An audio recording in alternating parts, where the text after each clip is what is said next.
अपनी बात की शुरुआत एक वेद वाक्य के साथ करना चाहता हूं। कृतं में दक्षिणे हस्ते जयो में सव्य आहितः।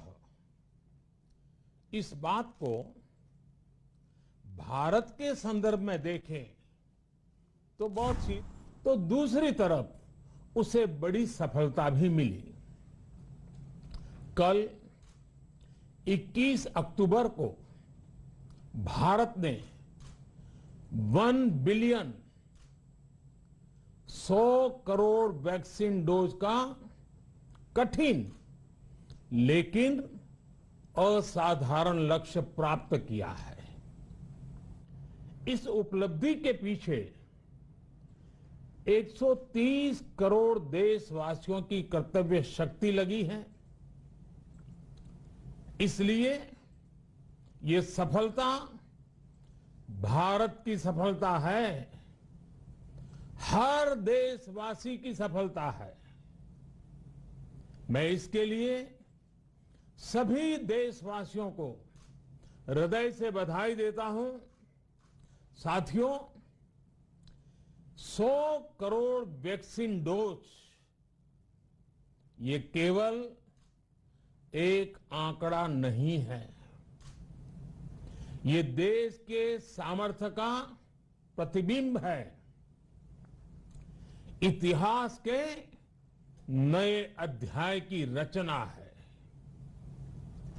ये उस नए भारत की तस्वीर है जो कठिन लक्ष्य निर्धारित कर उन्हें हासिल करना जानता है।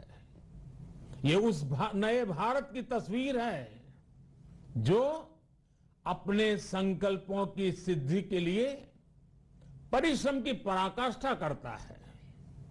साथियों, आज कई लोग भारत के वैक्सीनेशन प्रोग्राम की तुलना दुनिया के दूसरे देशों से कर रहे हैं। भारत ने जिस तेजी से 100 करोड़ का 1 बिलियन का आंकड़ा पार किया है, उसकी सराहना भी हो रही है।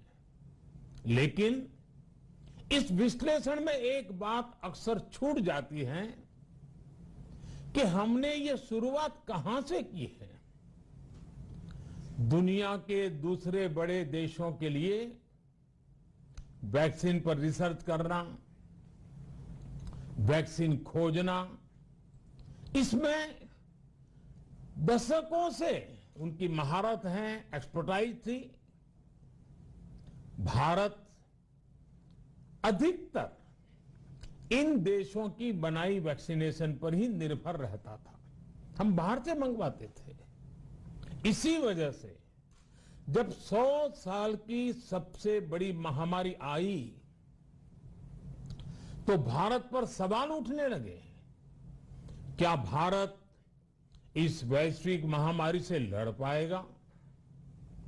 भारत दूसरे देशों से इतनी वैक्सीन खरीदने का पैसा कहां से लाएगा?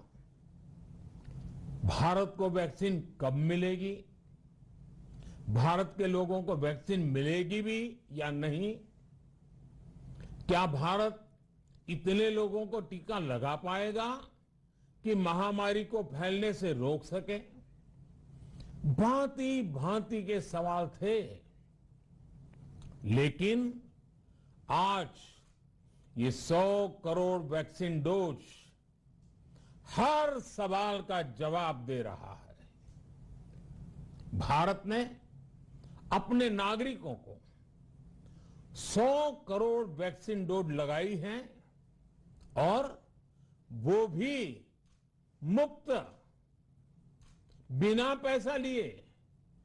साथियों, 100 करोड़ वैक्सीन डोज का एक प्रभाव ये भी होगा कि दुनिया अब भारत को कोरोना से ज्यादा सुरक्षित मानेगी।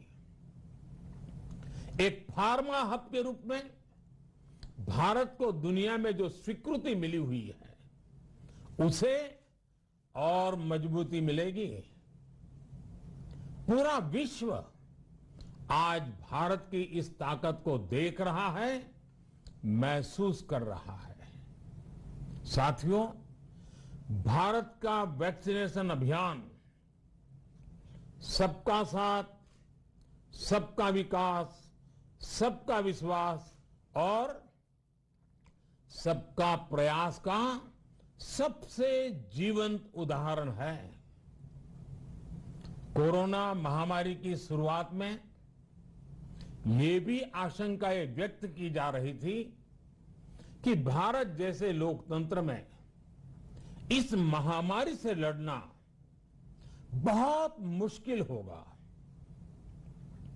भारत के लिए, भारत के लोगों के लिए ये भी कहा जा रहा था कि इतना संयम, इतना अनुशासन यहां कैसे चलेगा। लेकिन हमारे लिए लोकतंत्र का मतलब है सबका साथ। सबको साथ लेकर देश ने सबको वैक्सीन, मुफ्त वैक्सीन का अभियान शुरू किया। गरीब, अमीर, गांव, शहर, दूर सुदूर, देश का एक ही मंत्र रहा कि अगर बीमारी भेदभाव नहीं करती तो वैक्सीन में भी भेदभाव नहीं हो सकता। इसलिए यह सुनिश्चित किया गया कि वैक्सीनेशन अभियान पर वीआईपी कल्चर हावी न हो। कोई कितने ही बड़े पद पर क्यों न रहा हो, कितना ही धनी क्यों न रहा हो, उसे वैक्सीन सामान्य नागरिकों की तरह ही मिलेगी। साथियों, हमारे देश के लिए ये भी कहा जा रहा था कि यहां ज्यादातर लोग टीका लगवाने के लिए आएंगे ही नहीं। दुनिया के कई बड़े विकसित देशों में आज भी वैक्सीन हेजिटेंसी एक बड़ी चुनौती बन गई है। लेकिन भारत के लोगों ने 100 करोड़ वैक्सीन डोज लेकर ऐसे लोगों को निरुत्तर कर दिया है। साथियों, किसी अभियान में जब सबका प्रयास जुड़ जाता है तो परिणाम अद्भुत ही होते हैं।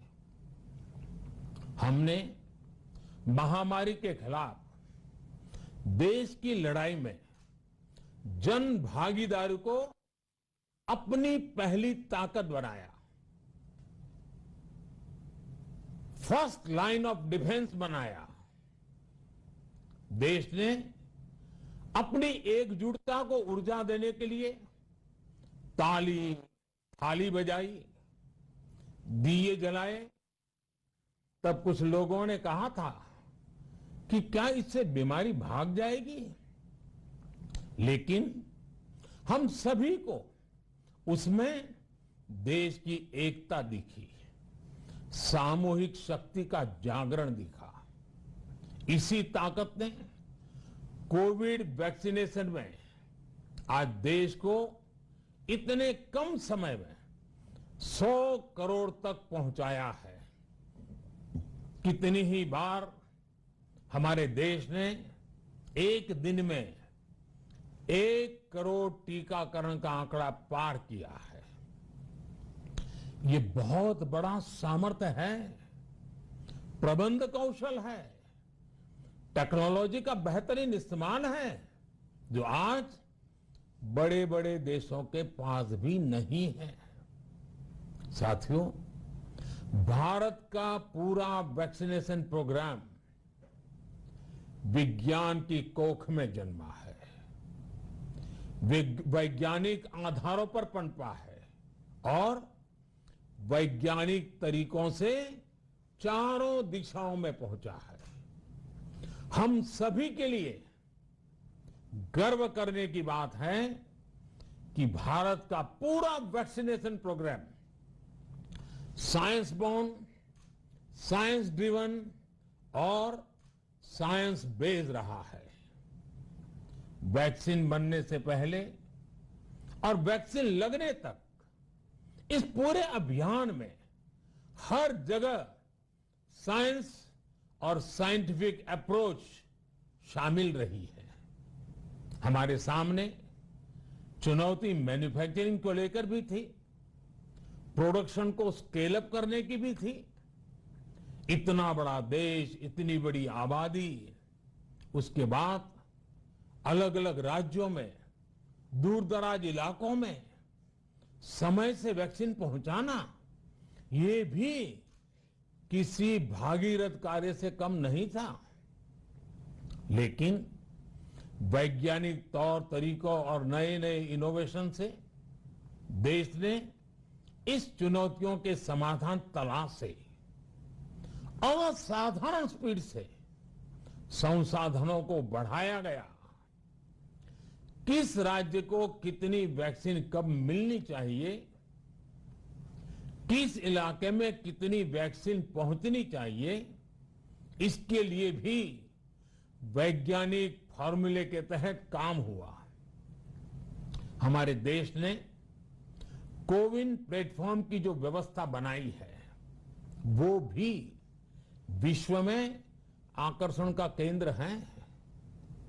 भारत में बने कोविन प्लेटफॉर्म ने न केवल आम लोगों को सहूलियत दी, बल्कि हमारे मेडिकल स्टाफ के काम को भी आसान बनाया। साथियों, आज चारों तरफ एक विश्वास है, उत्साह है, उमंग है। समाज से लेकर इकोनॉमी, हम हर तबके पर देखें, ऑप्टिमिज्म ऑप्टिमिज्म ऑप्टिमिज्म ही नजर आता है। एक्सपर्ट्स और देश विदेश की अनेक एजेंसीज भारत की अर्थव्यवस्था को लेकर बहुत सकारात्मक है। आज भारतीय कंपनियों में न सिर्फ रिकॉर्ड इन्वेस्टमेंट आ रहा है, बल्कि युवाओं के लिए रोजगार के नए अवसर भी बन रहे हैं। स्टार्टअप्स में रिकॉर्ड इन्वेस्टमेंट के साथ ही रिकॉर्ड स्टार्टअप्स यूनिकॉर्न बन रहे हैं। हाउसिंग सेक्टर में भी नई ऊर्जा दिख रही है। पिछले महीनों में किए गए कई सारे रिफॉर्म्स, कई सारे इनिशिएटिव, गति शक्ति से लेकर नई ड्रोन पॉलिसी तक भारत की अर्थव्यवस्था को और तेजी से आगे बढ़ाने में बड़ी भूमिका निभाएंगे। कोरोना काल में कृषि क्षेत्र ने हमारी अर्थव्यवस्था को मजबूती से संभाले रखा। आज रिकॉर्ड लेवल पर अनाज की सरकारी खरीद हो रही है। किसानों के बैंक खातों में सीधे पैसे जा रहे हैं। वैक्सीन के बढ़ते हुए कवरेज के साथ साथ आर्थिक सामाजिक गतिविधियां हो, खेल जगत हो, टूरिज्म हो, एंटरटेनमेंट हो, सब तरफ सकारात्मक गतिविधियां तेज हो रही हैं। आने वाले त्योहारों का मौसम इसे और गति देगा और शक्ति देगा। साथियों, एक जमाना था जब मेड इन ये कंट्री, मेड इन वो कंट्री, इसी का बोलबाला था, बहुत क्रेज हुआ करता था। लेकिन आज हर देशवासी ये साक्षात अनुभव कर रहा है कि मेड इन इंडिया की ताकत बहुत बड़ी होती है। और इसलिए आज मैं आपसे फिर ये कहूंगा कि मैं हर छोटी से छोटी चीज जो मेड इन इंडिया हो, जिसे बनाने में किसी भारतवासी का पसीना बहा हो, उसे खरीदने पर जोर देना चाहिए।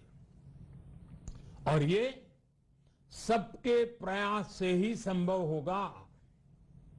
जैसे स्वच्छ भारत अभियान एक जन आंदोलन है, वैसे ही भारत में बनी चीज खरीदना, भारतीयों द्वारा बनाई चीज खरीदना, वोकल फॉर लोकल, ये हमें व्यवहार में लाना ही होगा।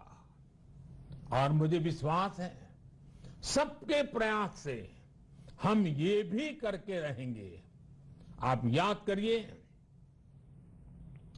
पिछली दिवाली हर किसी के मन मस्तिष्क में एक तनाव था, लेकिन इस दिवाली 100 करोड़ वैक्सीन डोज के कारण एक विश्वास का भाव है। अगर मेरे देश की वैक्सीन मुझे सुरक्षा दे सकती है, तो मेरे देश का उत्पादन, मेरे देश में बने सामान मेरी दिवाली और भी भव्य बना सकते हैं। दिवाली के दौरान बिक्री की एक तरफ और बाकी साल की बिक्री एक तरफ होती है। हमारे यहां दिवाली के समय, त्योहारों के समय बिक्री एकदम बढ़ जाती है। 100 करोड़ वैक्सीन डोज हमारे छोटे छोटे दुकानदारों, हमारे छोटे छोटे उद्यमियों, हमारे रेहड़ी पटरी वाले भाइयों बहनों, सभी के लिए आशा की किरण बनकर आई है। साथियों, आज हमारे सामने अमृत महोत्सव के संकल्प है, तो ऐसे में हमारी ये सफलता हमें एक नया आत्मविश्वास दिलाती है। हम आज कह सकते हैं कि देश बड़े लक्ष्य तय करना और उसे हासिल करना बखूबी जानता है, लेकिन इसके लिए हमें सतत सावधान रहने की जरूरत है। हमें लापरवाह नहीं होना है। कवच कितना ही उत्तम हो, कवच कितना ही आधुनिक हो, कवच से सुरक्षा की पूरी गारंटी हो, तो भी जब तक युद्ध चल रहा है, हथियार नहीं डाले जाते। मेरा आग्रह है कि हमें अपने त्योहारों को पूरी सतर्कता के साथ ही मनाना है। और जहां तक मास्क का सवाल है, कभी कभी जरा, लेकिन अब तो डिजाइन की दुनिया भी मास्क में प्रवेश चुकी है। मेरा इतना ही कहना है, जैसे हमें जूते पहन करके ही बाहर जाने की आदत लग गई है ना, बस वैसे ही मास्क को भी एक सहज स्वभाव बनाना ही होगा। जिनको अभी तक वैक्सीन नहीं लगी है, वो इसे सर्वोच्च प्राथमिकता दें। जिन्हें वैक्सीन लग गई है, वो दूसरों को प्रेरित करें। मुझे पूरा भरोसा है कि हम सब मिलकर प्रयास करेंगे तो कोरोना को और जल्द हरा पाएंगे। आप सभी को आने वाले त्योहारों की एक बार फिर बहुत बहुत शुभकामनाएं, बहुत बहुत धन्यवाद। तो पीएम मोदी ने राष्ट्र के नाम ये संबोधन दिया और साथ ही साथ आने वाली दिवाली को लेकर भी देशवासियों को उन्होंने शुभकामनाएं दी हैं। साथ ही साथ हम आपको बता रहे हैं बड़ी बात है, ये नए भारत की तस्वीर है, कहना है पीएम मोदी का। इसके अलावा उन्होंने कहा कि 100 करोड़ वैक्सीनेशन का आंकड़ा ही नहीं, देश का प्रतिबिंब है। 100 करोड़ वैक्सीन डोज ने सबको जवाब दिया है। सबका साथ, सबका विकास एक जीवंत उदाहरण है। इसके अलावा बीमारी भेदभाव नहीं करती, तो वैक्सीन में भी भेदभाव नहीं है। वैक्सीनेशन में कोई वीआईपी कल्चर नहीं था, सबके लिए समान तौर पर वैक्सीन हुई। आज दुनिया में भारत की सराहना हो रही है। आज चारों तरफ विश्वास है, उत्साह है और उमंग है। और देश में रोजगार के अवसर बढ़ रहे हैं, ये कहना है पीएम नरेंद्र मोदी का। देश में स्टार्टअप के नए अवसर बन रहे हैं। वैक्सीनेशन में तकनीक का बड़ा इस्तेमाल हुआ है। साथ ही उन्होंने कहा कि सबको साथ लेकर फ्री वैक्सीन का अभियान शुरू किया गया, जो कठिन परिश्रम से लक्ष्य प्राप्त करता है। इसके अलावा उन्होंने कहा कि कोरोना काल में कृषि क्षेत्र ने मजबूती से अपने आप को संभाले रखा। देश में रिकॉर्ड स्तर पर अनाज की खरीदी रही। किसानों के खातों में सीधे पैसे जा रहे हैं। साथ ही देश में सकारात्मक गतिविधियां तेज हो रही हैं। उन्होंने कहा कि देश मेड इन इंडिया की ताकत को समझ रहा है। साथ ही हर देशवासी को देश में बनी चीज खरीदने पर जोर देना चाहिए। तो ये तमाम छोटी बड़ी बातें नरेंद्र मोदी ने अपने वक्तव्य में कही। देश के नाम जो संबोधन था उसके अंदर मोदी साहब ने ये तमाम बातों को रखा।